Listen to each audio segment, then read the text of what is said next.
Hi, and welcome to this Ardha Chandrasana Chapasana tutorial. So Half Moon and Sugarcane is often what the variation of that is called.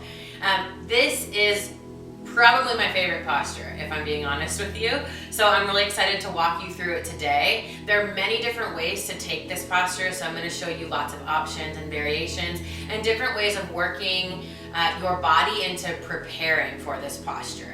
So something that you'll want for today is a block or something that you can lean your weight into. So that might be a book or a water bottle, something that you can extend your reach with. So I've got blocks, you get what you need, and we'll get started. So Half Moon, I'm going to show you the posture first, and then from there we'll break it down with different options. So Half Moon is a posture that's often called from triangle pose. So from triangle, the instruction is usually to look down towards the ground, place your hands on the earth or a block, lift your back leg, lift your left arm, Half Moon. Gaze can come up or stay towards the ground. So this is Half Moon.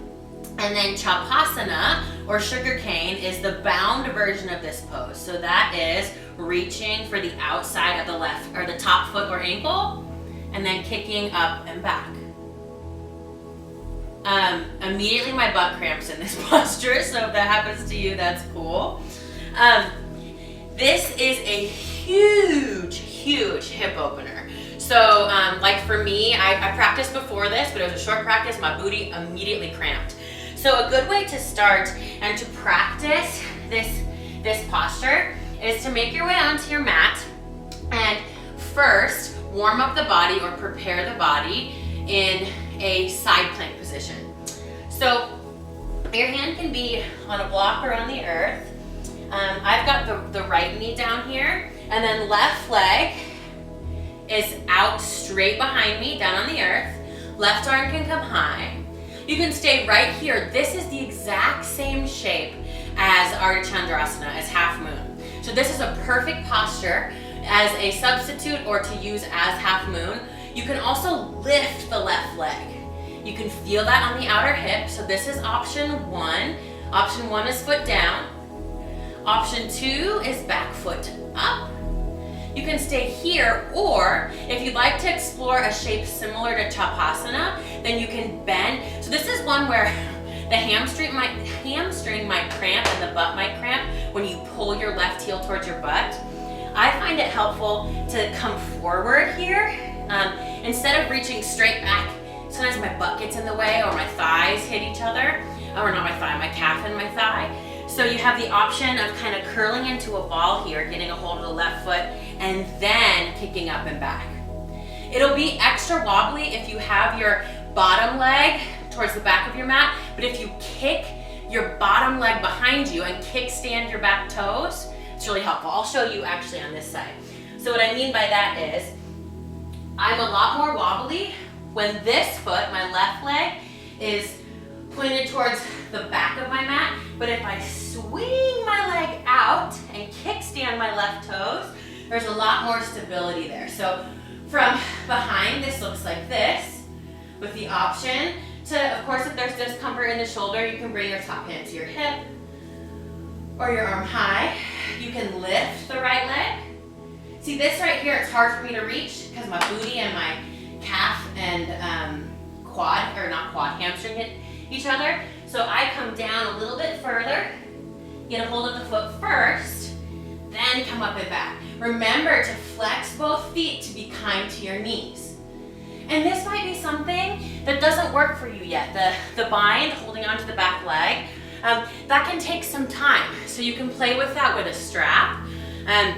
You can practice a quad stretch, so holding on to your back leg and onto a wall for some support.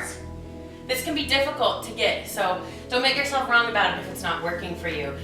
And know that especially any posture where we're balancing on one leg is gonna be messy. You're probably gonna fall out of it a million times, especially when I look up, I'm like, whoa. So these postures are meant to be challenging. They're meant for you to fall out and try to get back in, so just keep trying.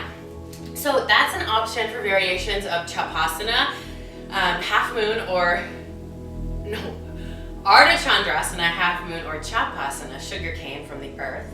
If we're making our way from standing, what we want is, we'll start from Warrior Two.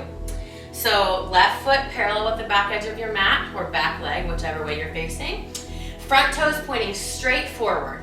So we want the front knee over your ankle, both left, right, forward, and back. So stability here first. It's good to have the blocks up in front of your front foot.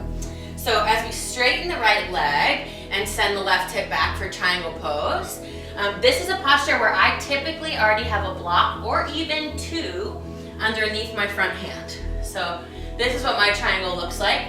If you're reaching for the ground or for one block, you can be here. And then bring your gaze down towards your front big toe. Put a bend in your right knee. And a lot of times we think we have to leave the block right where it is. That makes the center of gravity all funky. So if you bring the block forward and outside of your front foot. So if it's your right foot, it's forward and out to the right. If it's your left foot, it's forward and out to the left. And then step onto your right foot. Remember to keep a little bend in your right knee as you find your stability. It might take 4 or 5 hops. You might have to step the left foot up a little bit and then lift the left leg. You can keep your left hand on your hip, options here, or bring your left arm high. Half Moon. So toes are spread nice and wide on both feet, fingers spread wide on your top hand. And then you have the option to look up. See, I'm already falling when I do. So find a focal point first on the ground in front of you, then something directly in front of your gaze. Find stability there first, breath steady, and shift your gaze up.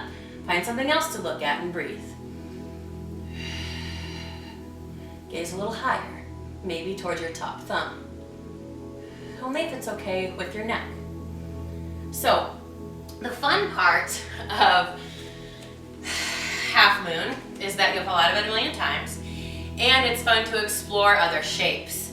Know that that's going to require you getting wobbly, falling out, and that's great. So, often in a class, if someone calls Chapasana or Sugarcane from Half Moon, they'll say something like, bend your left knee, reach back and grasp your back foot. For me, that's like, not possible. My big booty hits my calf and it's not going any further than right there. So if I'm in Ardha Chandrasana, Half Moon, and want to go to Sugarcane, what I do is I come down and curl into a little ball so I can reach my left leg, round my spine, strengthen my core, and then kick up and back. It's gonna be messy, it's gonna be wobbly. Gaze can be down towards the ground. Make sure your standing toes are still pointed forward. Maybe your gaze comes to the side or up. Ugh. Like I said, it's messy, it's wobbly. Kick back into the hand when you have that grasp and strengthen through your core. Try again if you fall out. So here I am with my right hand on the block, and I curl into a ball, get a hold of my left ankle, kick up and back first, and then maybe my gaze goes. Whew. As you practice this posture, it'll get easier and easier. When you practice on the other side, keep in mind, so when your left foot is forward, that we want the block forward and out to the left of your left hand, and that will allow you to come up. Half Moon. Ooh, Lord. My left side's always sassy. Options to stay here. Bring your hand to the hip, or maybe curl into a ball. Get that foot kicked up and back. Sugarcane. Whew. So there it is. Options for Ardha Chandrasana, Half Moon, and Chapasana, Sugarcane. Thank you for joining me today. Get messy, get wobbly in your practice, allow yourself to fall out and try again. That's one of my favorite parts of this practice. We learn how we speak to ourselves when we mess up, right? Like when I fall on my face, I'm like, God damn it, Kady, you're such an idiot. You're not strong enough, da-da-da. I'm like, whoa, what is that voice telling me? So notice what you say to yourself when you fall out and give yourself the grace to be able to try again. Because this is a practice that teaches us how to think differently, how to speak to ourselves differently, and we can do that through making a mess, falling all over our mat, and still being kind to ourselves in the process. So thank you for joining me today. I hope to see you again in class soon.